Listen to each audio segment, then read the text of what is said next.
Emily and David were happily married until the virtual world invaded their relationship. Emily's fascination with the online game Twilight Realm turned into a real obsession and led to an unexpected affair with another player.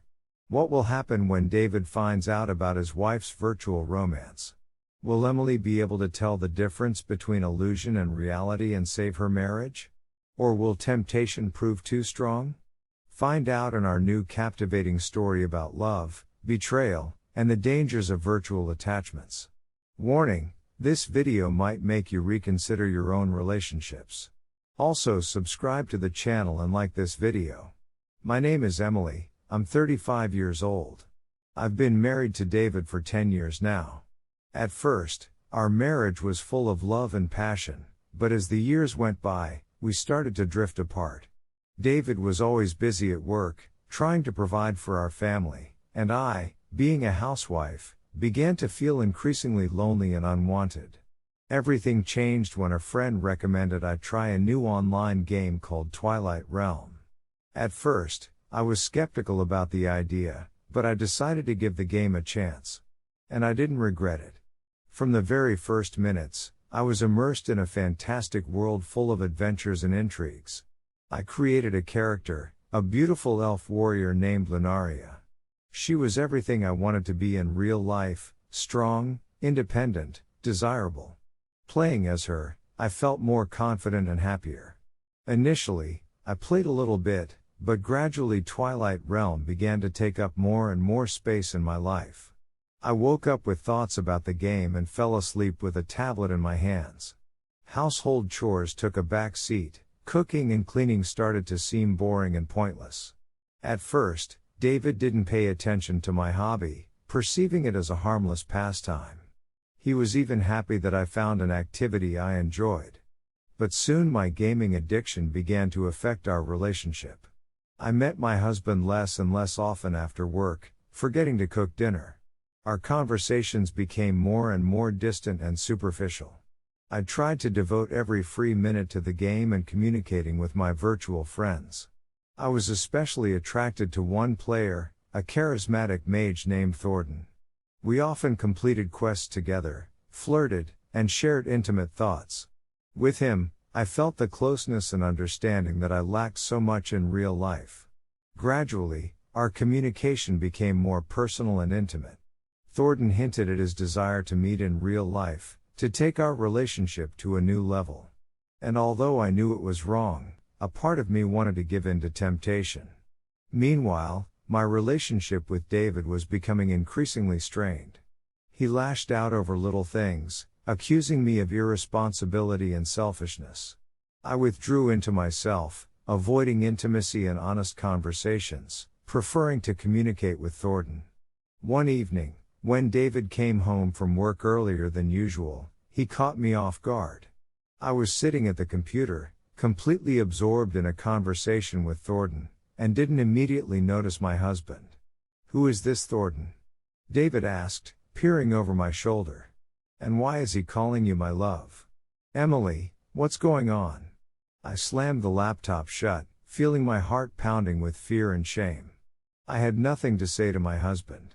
He looked at me with suspicion and pain, waiting for an explanation. This was the first moment David suspected that it wasn't just about gaming addiction. He began to realize that I was having a virtual affair.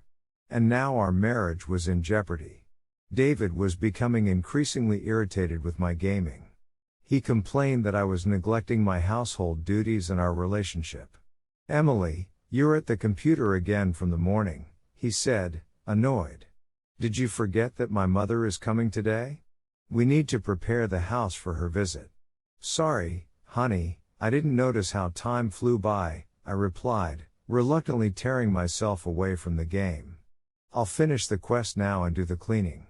But virtual adventures captivated me more and more, and promises remained unfulfilled. My mother-in-law greeted me with a disapproving look and sarcastic comments about the mess in the house. David tried to have a heart-to-heart talk with me, to find out the reasons for my obsession with the game.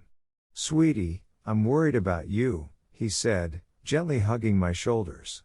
"You used to love spending time with me, with friends, going for walks. And now it's like you've turned into a recluse. What happened?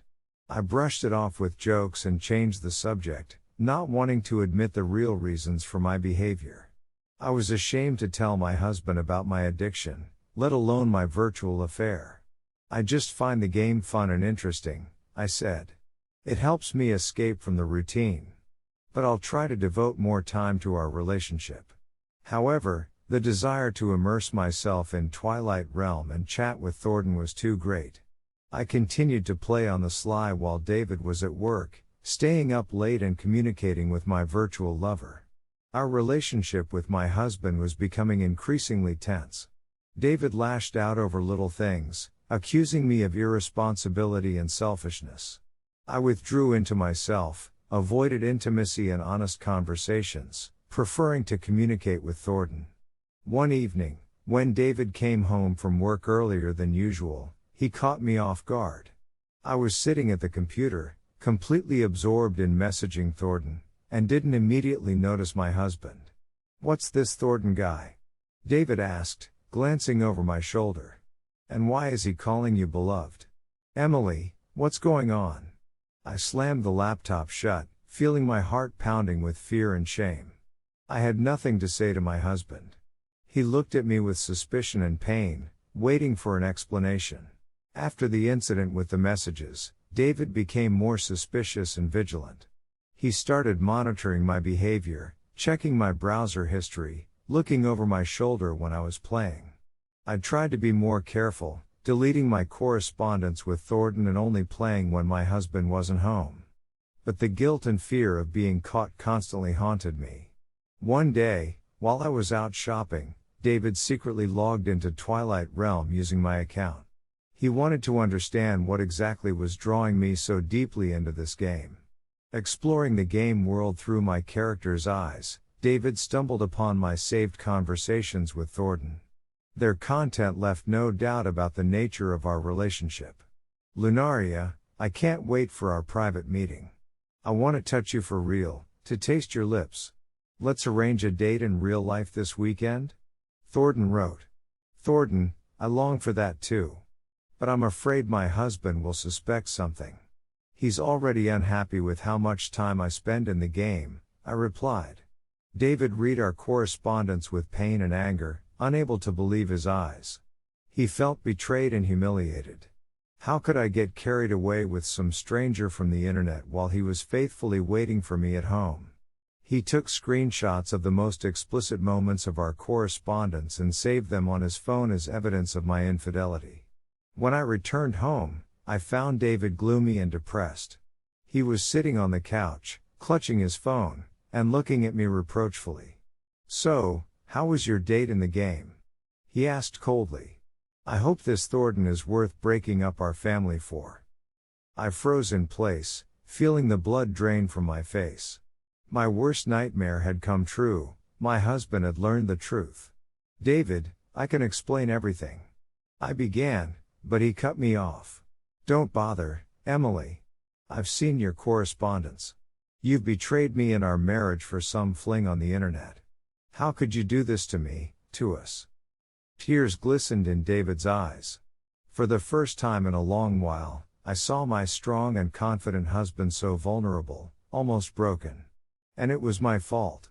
I tried to justify myself, to convince him that there was nothing serious between Thornton and me, that it was just a game. But David refused to listen to my pathetic excuses. "This isn't just a game, Emily," he shouted. "You've fallen in love with another man and we're going to meet him in real life. How can I trust you after this?" My husband's words stung worse than slaps. I realized how deeply I had hurt my loved one with my stupid and irresponsible behavior. Was a virtual romance that seemed so exciting and harmless really worth our marriage? David gave me an ultimatum: either I stop playing and communicating with Thornton, or he files for divorce. I had one day to think about it. Left alone, I couldn't find peace. How could I let our relationship get to this point? Had my infatuation with the game clouded my judgment so much that I forgot what really mattered? Love, trust, respect? I had to make the most difficult choice of my life. And I felt that any decision would come at a price. After the scandal and David's ultimatum, I promised to quit the game and end my virtual affair. I deleted Twilight Realm, blocked Thornton on all messengers, and tried to be the perfect wife. But the craving for the game and communication with my phantom lover wouldn't let go of me. I felt empty and miserable, as if I had lost something vital. Household chores and even attempts to mend my relationship with my husband seemed dull and pointless compared to the vivid emotions the game provided. A week later, I couldn't resist and secretly created a new account. I convinced myself it was just for a short while, that I simply needed to say goodbye to my friends and Thornton, to put a nice end to our relationship. Could one innocent conversation really harm our marriage? I immersed myself in the familiar fantasy world, feeling alive with every minute. Thornton found me immediately, having been terribly worried about me all these days. "Lunaria, my love, I missed you so much," he wrote. "I was afraid I'd lost you forever. Let's run away together from all the problems, just you and me." His words clouded my mind, and I was ready to agree to anything. We made plans for a future together, not thinking about the consequences. Little did I know that David had been watching me this whole time.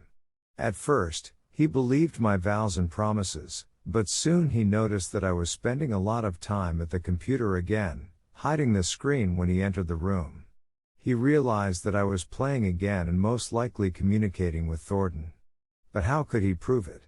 David decided on a desperate move, to create a fake female account and try to gain the trust of my virtual lover. That's how the charming healer Azura appeared in the game, quickly befriending Thornton and me. We completed quests together, shared game secrets, and joked in the chat.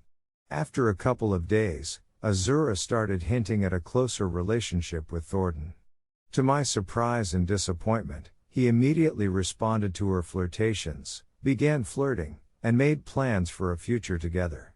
It was as if he had forgotten about our connection, about how he had sworn eternal love to me. "But what about Lunaria? Aren't you two a couple?" Azura asked, provoking Thornton to be frank. "Lunaria? Just a fleeting infatuation, don't worry about it. I like you much more," he replied. These words sobered me up. I realized that for Thornton, I was just one of many. He had no serious feelings for me. The virtual romance that had seemed so magical and pure turned out to be a deception. At that moment, David entered the room with his laptop. The very correspondence between Thornton and Azura was open on the screen. "Well, are you convinced of how sincere your virtual boyfriend's feelings are?" my husband asked with a bitter grin.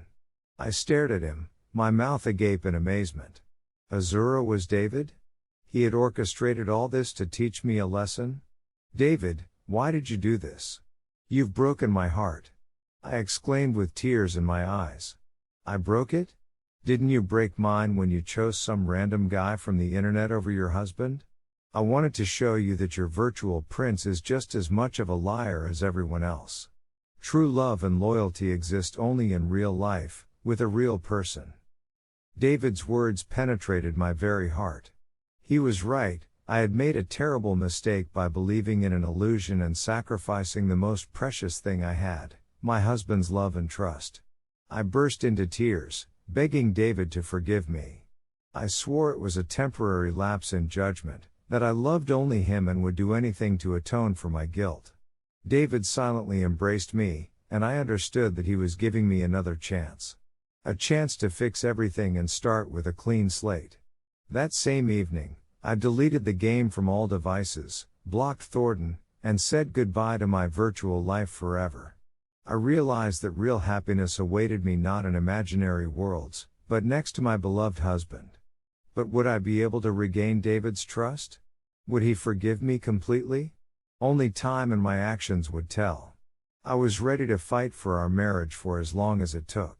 A month has passed since I broke up with the illusions of my virtual romance and decided to dedicate myself to real life and marriage. I tried to be the perfect wife, cooking David's favorite meals, arranging romantic evenings, taking an interest in his work. But despite all my efforts, our relationship remained strained. David was still cold and distant, as if an invisible wall had grown between us.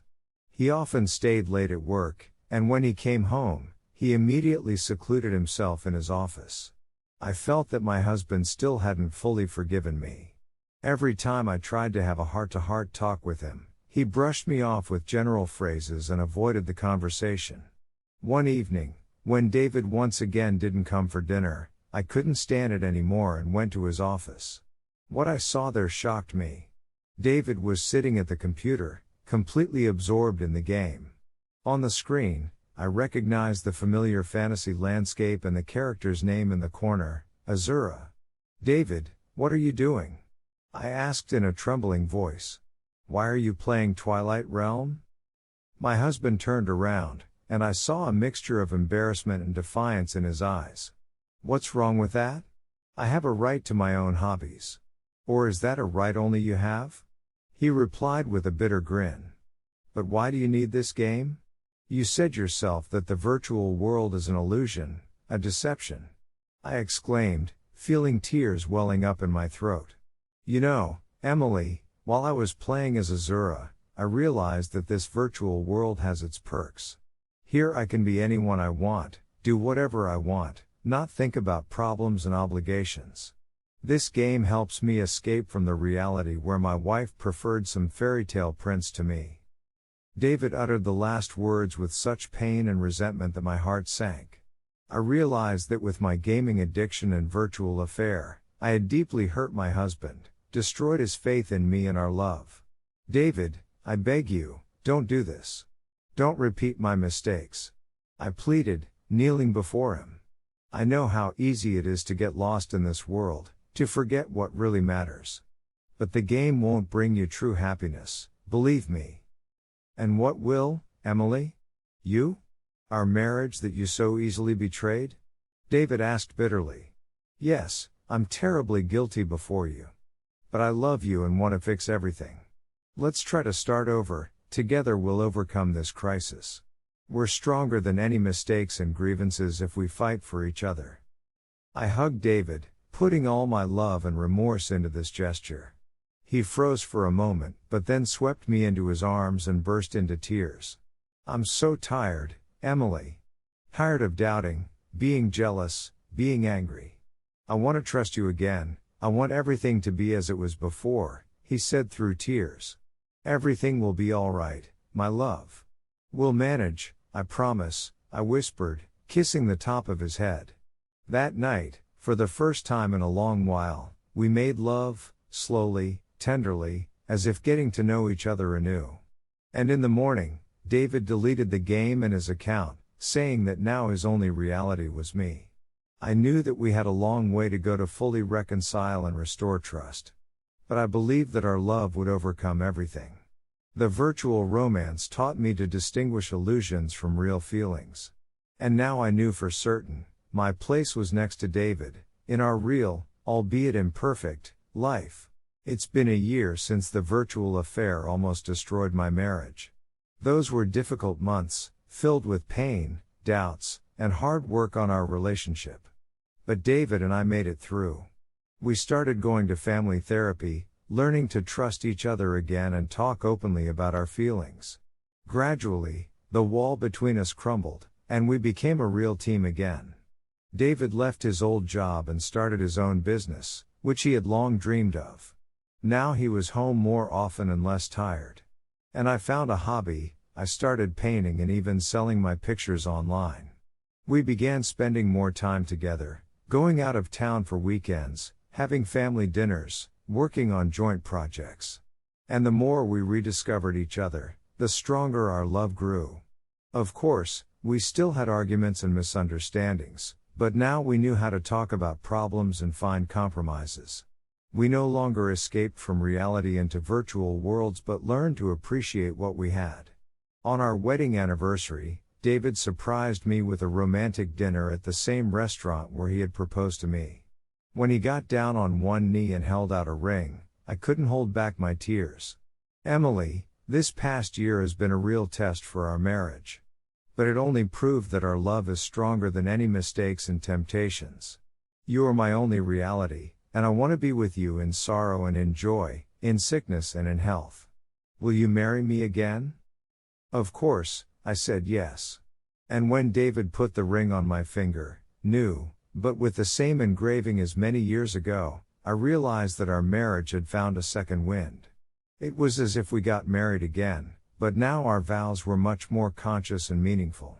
Because we had learned from our own experience how easy it is to destroy a family and how hard it is to keep it together. Virtual reality was no longer a temptation for us. Now we knew that true happiness lies in simple everyday joys, in daily care and attention to each other. And we were grateful to fate, and even to Twilight Realm, for teaching us this simple but so important truth. Hey, Cheating Files fans! If you're hooked on our thrilling exposés of love, lust, and betrayal, don't miss a moment of the action. Smash that subscribe button and turn on notifications now. Got a story of your own to share? Drop it in the comments below, you might just see it featured in a future episode. Thanks for watching.